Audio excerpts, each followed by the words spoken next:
Very good morning to all of you. हम लोग जो है वह चैप्टर नंबर 5 डिस्कस कर रहे हैं, share capital, issue of share capital and debentures, ठीक है ना। और वही चैप्टर हम लोग कंटिन्यू करेंगे यहाँ पे, ठीक है। अब यहाँ पे हम लोग जो है वो सेकंड टाइप का क्वेश्चन देखेंगे। प्रीवियस वीडियो के अंदर हमने कॉल इन एरियर जो है उसके बारे में डिस्कस किया था, ठीक है ना। ठीक है, तो अब यहाँ पे एक न्यू चीज़ है थोड़ी सी, ठीक है ना, उसको समझना है। और ये बहुत ही इंपॉर्टेंट चीज़ है as per the examination, as per the board examination, ठीक है ना। तो आपको ध्यान से समझना है इसको, ठीक है ना।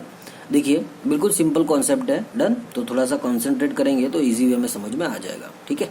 चलिए स्टार्ट करते हैं, ठीक है। तो देखिए यहाँ पे अब होगा क्या, जनरली बात करूँ मैं तो आप किसी बिजनेस को परचेज कर रहे हो, मतलब सामने वाला उसका बिजनेस बेचना चाह रहा है और आप उसको क्या कर रहे हो सर, खरीद रहे हैं, उसको परचेज कर रहे हैं, ठीक है ना। तो सर बिजनेस के अंदर दो चीजें होती हैं, एक तो उसकी एसेट्स होती है और एक उसकी लाइबिलिटीज होती है। बिल्कुल होती है सर, ठीक है ना। तो सर उसकी एसेट्स आप परचेज कर रहे हो और उसकी लाइबिलिटी भी आप परचेज कर रहे हो। या तो ये होगा कि उसकी लाइबिलिटी आप क्या कहोगे कि तेरी लाइबिलिटी भी मैं पे कर दूंगा, समझ में कि नहीं, मैं आपकी लाइबिलिटी भी पे कर दूंगा। तो सर एक तो ये बात हो सकती है, या फिर एक बात ये हो सकती है कि आप अपनी लाइबिलिटी खुद पे करो और आपकी एसेट्स जो है उसको मैं परचेज करने के लिए रेडी हूँ, ठीक है ना। तो दोनों बातें हो सकती है। अब हम यहाँ पे डिस्कस करते हैं, मान लो कि उसने उसकी एसेट्स को भी परचेज कर लिया और उसकी लाइबिलिटी को भी वो पेड ऑफ करेगा। मतलब मैंने क्या कहा कि मैं आपकी एसेट्स जो है उसको भी परचेज कर रहा हूँ, मतलब पूरा बिजनेस जो है उसकी वैल्यू है, मान लो उसकी एसेट्स की वैल्यू है 10 लाख, ठीक है ना, जो भी एसेट्स उसके पास पड़ी हुई है, डन, वैल्यूएबल चीजें। और उसकी लाइबिलिटी है, मतलब मार्केट के अंदर उसकी उधारी, लोन वगैरह, ठीक है ना, तो वो है आपका 3 लाख। तो सर 10 लाख का अगर एसेट्स का वैल्यू है और 3 लाख जो है वहाँ उसकी लाइबिलिटी है, तो एक्चुअल में मुझे पे कितना करना है उस वेंडर को, ठीक है ना। मतलब यहाँ पे जो सेलर होगा जिससे आप बिजनेस परचेज कर रहे हो, ठीक है ना, तो यहाँ पे सेलर जो है उसको हम सेलर न कह के उसको वेंडर बोलते हैं। क्या बोलते हैं इसको सर, वेंडर, ठीक है ना। तो ये आपको थोड़ा सा ध्यान रखना है। यहाँ पे एक टर्मिनोलॉजी है, थोड़ी सी कॉर्पोरेट लैंग्वेज में उसको वेंडर बोला जाता है, जिसको कि हम लोग अपनी सिंपल लैंग्वेज में उसको सेलर बोलते हैं, ठीक है ना। तो seller is known as a vendor, ठीक है ना, बात समझ में आ गई।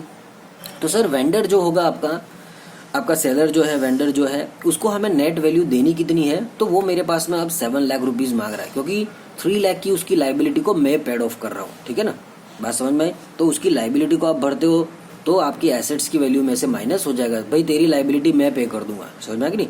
तो 10 लाख की जो एसेट्स हैं तो 3 लाख रुपए माइनस कर दो, ठीक है ना। तो 7 लाख रुपीज उसको पे करना है।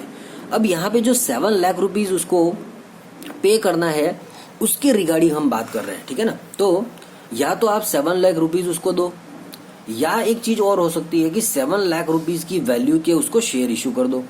तो आपने क्या सोचा कि मेरे पास में अभी इतना पैसा नहीं है, बट मेरे पास में 7 लाख रुपीज की वैल्यू के शेयर्स पड़े हुए हैं। मैंने 2 साल 4 साल पहले रिलायंस कंपनी के, टाटा कंपनी के, TCS कंपनी के, मतलब ठीक है ना, उसके बाद में आपका विप्रो के, ठीक है ना, तो ये कंपनी के मैंने शेयर्स खरीद रखे हैं जो कि बिल्कुल ब्रांडेड है, वैल्यूएबल है, ठीक है ना। तो 7 लाख रुपीज के वो शेयर्स जो है वो मैं उसको इशू कर देता हूँ, ठीक है ना। तो ये प्रोसीजर जो है वो हम लोग यहाँ पे डिस्कस कर रहे हैं कि 7 लाख रुपीज जो उसको देना है उसके बदले में 7 लाख रुपीज न देके उसको उतनी वैल्यू के शेयर्स हम लोग इशू करेंगे, ठीक है ना। बात समझ में आ गई, कॉन्सेप्ट समझ में आ गया कि हम लोग क्या पढ़ रहे हैं, ठीक है ना। चलिए तो सर यहाँ पे हमें या तो आप शेयर उसको एट पार इशू कर सकते हो, मतलब 100 रुपीज का शेयर और 100 रुपीज में। और अगर आप 100 रुपीज का शेयर उसको ज्यादा में अगर आप दे रहे हो, ठीक है ना, जब कंपनी जो है वो वैल्यूएबल हो जाती है तो कंपनी प्रीमियम के ऊपर शेयर इशू करती है, क्योंकि एक मार्केट के अंदर ब्रांड बन जाने के बाद में वो चीज जो है वो उसके ऊपर की प्राइस में ही बिकती है, जिसको हम प्रीमियम बोलते हैं, एक्स्ट्रा पैसा, ठीक है ना। तो उसे एट प्रीमियम बोलते हैं। तो एट पार हो सकता है और एट प्रीमियम हो सकता है। तो यहाँ पे होगा क्या सर, तो आपको नंबर ऑफ शेयर्स निकालने पड़ेंगे। क्या निकालना पड़ेगा सर, नंबर ऑफ शेयर्स, ठीक है ना। तो नंबर ऑफ शेयर्स निकालने के लिए सीधा सीधा फॉर्मूला है, ठीक है ना। तो जितना अमाउंट वेंडर को पे करना है, तो अमाउंट पेड टू वेंडर, तो सर 7 लाख रुपीज मुझे पे करना है तो 7 लाख रुपीज ऊपर आ जाएगा, मतलब amount paid to vendor, amount paid to vendor divide by value of per share, उसको डिवाइड कर देना है, वैल्यू ऑफ पर शेयर, ठीक है ना, इसको डिवाइड कर देना है तो नंबर ऑफ शेयर्स आपके आ जाएंगे। समझ में आया? कोई दिक्कत नहीं है सर, बिल्कुल सिंपल कॉन्सेप्ट है, ठीक है ना। मतलब 7 लाख डिवाइड बाय एट पा रहे हैं, जैसे 100 रुपीज़ का 100 रुपीज़ में इशू कर रहे हैं तो 100, और अगर 100 रुपीज़ का शेयर 20% प्रीमियम पे तो 120 का एक शेयर हो गया, तो 7 लाख डिवाइड बाय 120 आ जाएगा। तो आप इसको कैलकुलेट कर लेंगे तो वो नंबर ऑफ शेयर्स में कन्वर्ट हो जाएगा। बात समझ में आ गई? तो ये आपको थोड़ा सा ध्यान रखना है, ठीक है। कोई दिक्कत नहीं है सर, बिल्कुल इजी कॉन्सेप्ट है। अब हम इसको एक प्रैक्टिकली क्वेश्चन से समझते हैं, एग्जाम्पल से, ठीक है ना। जैसे मान लेते हैं, एक एग्जाम्पल लेते हैं, x limited purchase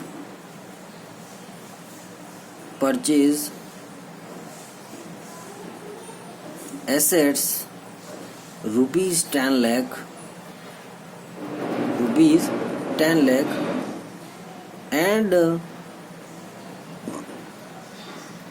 and liabilities of rupees 3 lakh, ठीक है ना। एक्स लिमिटेड जो है उसने एसेट्स परचेज की किसी बिजनेस की जो कि 10 लाख रुपीज़ की है, 10 लाख रुपीज़ में, और उसकी लाइबिलिटीज़ भी वो परचेज कर रहा है, मतलब वो खुद पेड ऑफ कर लेगा, ठीक है ना। तो वो 3 लाख रुपीज़ की है। X limited issued equity shares at the rate of 100 each। आपने एक्स लिमिटेड जो है उसने कितने 100 रुपीज ईच वाले, ठीक है ना, एक शेयर 100 रुपीज का उसको इशू किया, ठीक है ना। X limited issued equity shares at the rate of 100 each for consideration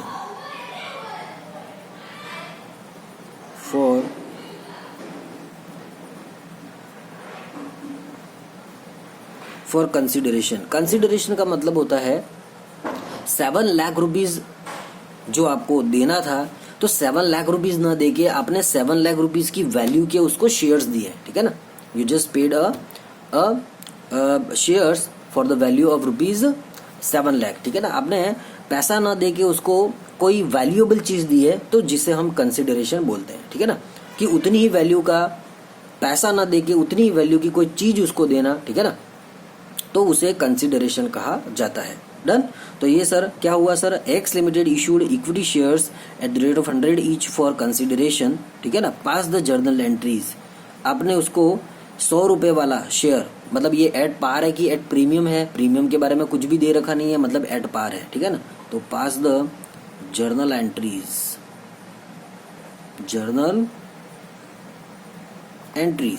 got it, ठीक है ना। बिल्कुल सिंपल क्वेश्चन है, ठीक है। तो सर सबसे पहले हम लोगों ने जो परचेज किया, ठीक है ना, उसकी एंट्री करेंगे। तो first all the assets are debited, क्योंकि वो बिजनेस के अंदर आ रही है, ठीक है ना, ये रूल भी है, all assets are debited to all liabilities are credited, ठीक है। बात समझ में आ गई? डन। और 2 वेंडर अकाउंट क्रेडिट, वेंडर का मतलब गिवर, जो कि आपको दे रहा है, आपने किससे परचेज किया, तो sir vendors account credit. Done. Giver always be credited.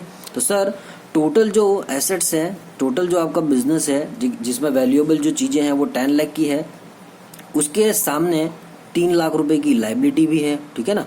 तो सर नेट वैल्यू जो मुझे उसको देनी है वो कितनी हो जाएगी सर, तो 7 लाख। बात समझ में आ गई? मुझे उसको पे कितना करना है सर, 7 लाख, ठीक है ना। तो अब यहाँ पे क्या होगा सर, तो नंबर ऑफ शेयर्स कैसे कैलकुलेट करेंगे सर, सेकेंड एंट्री करने से पहले तो नंबर ऑफ शेयर्स, ठीक है ना, नंबर ऑफ शेयर्स, तो अमाउंट पेड टू वेंडर, ऊपर अपना फॉर्मूला देखिए, ठीक है ना। तो सर 7 लाख रुपीज जो उसको नेट वैल्यू देनी है divide by value of per share, ठीक है ना। तो यहाँ पे एक शेयर का वैल्यू जो है वो कितना है, 100 रुपीज, रेट कितना है सर, ठीक है ना, तो 100 रुपीज। तो सर नंबर ऑफ शेयर्स कितने हो जाएंगे, तो 7000, ठीक है ना। तो ये आपका आ जाएगा सर 7,000 आ जाएंगे नंबर ऑफ शेयर्स।